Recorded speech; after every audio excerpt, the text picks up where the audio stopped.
Part 1. Master the power of belief and vision. When we think of the word billionaire, it's easy to picture wealth, power, and influence. But beneath that is an essential ingredient that built empires long before today's tech giants or Wall Street moguls ever made a name for themselves. And it's simple, but rare. A relentless belief in one's vision. The greatest historical billionaires didn't start out with power or respect. They forged it by sticking fiercely to their vision, even when it seemed impossible. Let's take John D. Rockefeller, the founder of Standard Oil, often called the father of the modern oil industry. Born into poverty, Rockefeller's life was far from a privileged path to success. What drove him? Vision. In a time when oil drilling was seen as speculative and unstable, he saw the potential for oil to become a new essential energy source. He believed so deeply in this vision that he did what no one else dared. He consolidated control of nearly every oil refinery in the United States. To most people back then, his actions seemed ruthless. Newspapers accused Rockefeller of trying to buy the future, of squashing competition to control the American economy. But to him, it wasn't about monopolizing for the sake of greed. It was about efficiency, stability, and a conviction that oil would drive the nation's future. Rockefeller wasn't looking at the short term. He was thinking decades ahead. He faced lawsuits, public backlash, and even the wrath of the federal government. But here's the kicker. Rockefeller didn't stop. He simply believed his vision was the right one. And today, Standard Oil's descendants remain some of the most powerful corporations in the world. Then there's Andrew Carnegie, the Steel King, who started with nothing more than a job as a bobbin boy, working 12-hour shifts for $1.20 a week. Carnegie believed that steel would build the modern world, and he wasn't afraid to go all in, even at a time when the process to produce steel was considered too costly and slow. Carnegie's vision was simple. Make steel affordable and accessible, no matter what it took. People thought he was out of his mind. Steel is too expensive, they said. There's no market for it, others argued. But Carnegie held firm. He invested every penny back into his operations, scaled his factories, and built an industry that transformed the skyline of every American city. Carnegie's success wasn't about luck. It was about pushing forward with total belief, even when everyone told him he was wrong. By 1900, Carnegie Steel was producing more steel than all of Britain. And today, nearly every bridge, skyscraper, and rail track owes something to his vision. And then we have Henry Ford, the man who changed how the world moves. Ford wasn't the first to invent the car. He wasn't even the first to try and make it accessible. But his vision was that every person, not just the wealthy, should have access to an automobile. Critics laughed. Cars are luxury toys, they sneered. Only the rich can afford them. But Ford had a different idea. Ford's groundbreaking assembly line wasn't just a production choice. It was a statement. He believed the car could become an American staple, a tool for the common man. Ford's vision was so strong that he even made the controversial decision to double his workers' wages, ensuring they could afford the very cars they built. The establishment was outraged. Newspapers, politicians, and fellow industrialists called it reckless, predicting it would bankrupt him. Instead, it made the Model T the best-selling car in the world. Rockefeller, Carnegie, and Ford, these men weren't just wealthy. They were visionaries who endured criticism, took radical risks, and changed history because they refused to let go of their belief in something bigger.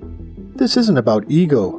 It's about resilience, grit, and a vision so powerful that it's worth any price. What if they'd listened to their critics? What if they'd let go of their vision because it seemed too hard?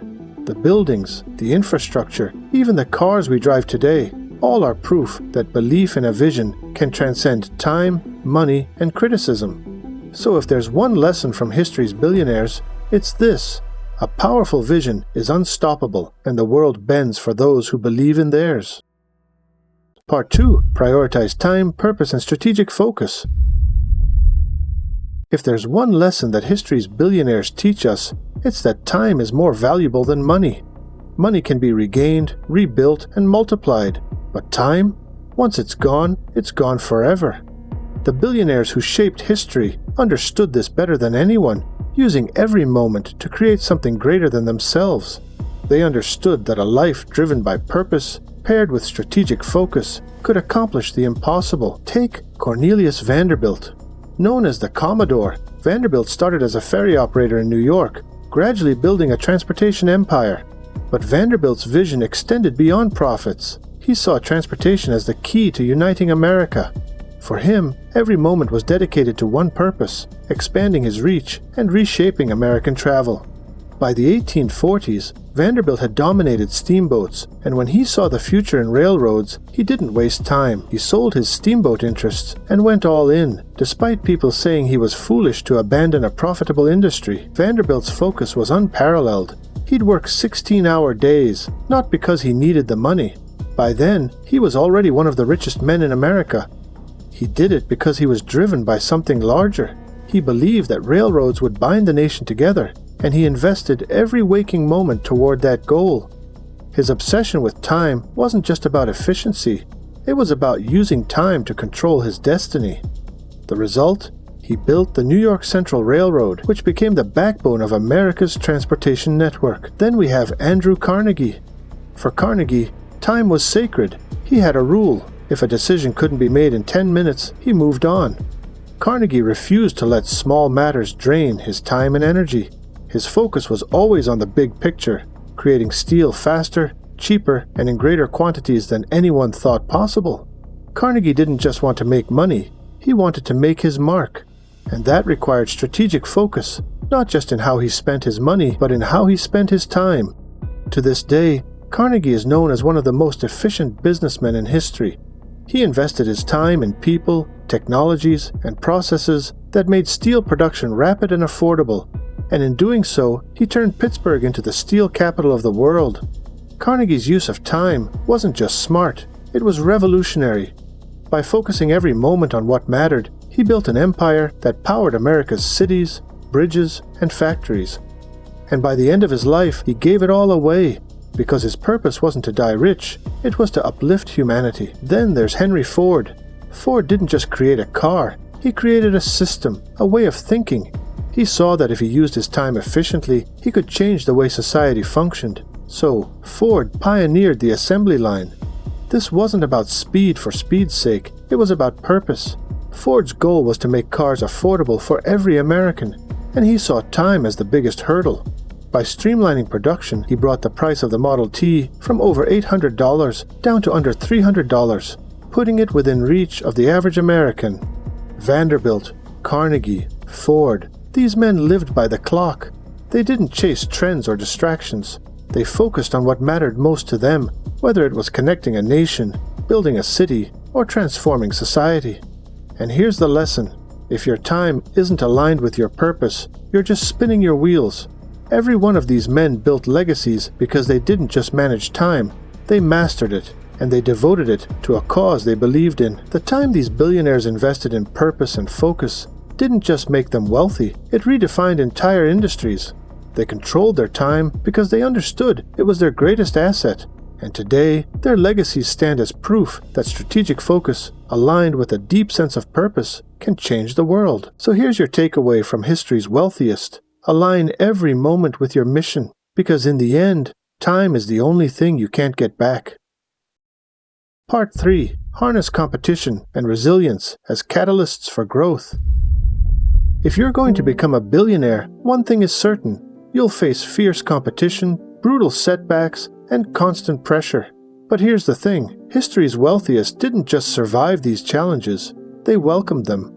They understood that in business, competition is inevitable and resilience is non-negotiable. The ability to harness both doesn't just set you apart, it can drive you to the top. John D. Rockefeller didn't become the king of oil by playing nice. Early in his career, he faced off against powerful railroad barons and rival oil companies who tried to crush him.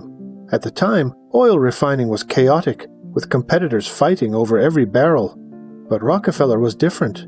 He didn't just want a piece of the oil industry, he wanted the whole thing. His tactic, efficiency, cost-cutting, and yes, sometimes ruthless competition. Rockefeller's competitors accused him of creating a monopoly and driving others out of business, and they weren't wrong. He leveraged every advantage, negotiating secret deals with railroads to reduce his shipping costs and absorbing weaker competitors to create Standard Oil. When critics said he was out of control, Rockefeller remained unfazed. He was building something far greater than the oil fields and refineries he controlled. Rockefeller believed competition wasn't about winning a single battle. It was about setting the rules of the game. By the time the government broke up Standard Oil in 1911, it was so powerful that its spin-offs became today's oil giants: ExxonMobil, Chevron, and BP. And then there's Cornelius Vanderbilt, the Commodore. Vanderbilt's story isn't just about winning, it's about fighting for control. Starting in the steamship business, Vanderbilt faced constant attacks from rivals who wanted to drive him out. So what did he do? He slashed prices so low that his competitors couldn't survive. It was an all-out price war, and when the dust settled, Vanderbilt was the last man standing. So, what's the lesson here? Competition and resilience aren't just obstacles, they're opportunities. Each challenge, each rival, each setback, that's your chance to grow stronger, to push further, and to redefine what's possible. The greats didn't see failure as the end. They saw it as part of the journey to greatness. And if you want to build an empire, you need to embrace competition and build resilience that's stronger than steel. Thank you for joining me on this journey through the lives of history's greatest billionaires. If you've learned something here, if you feel inspired to tackle your own challenges, then hit that subscribe button and share this with someone who needs it. Remember, the path to greatness isn't easy. It's forged in fire, and resilience is your best friend.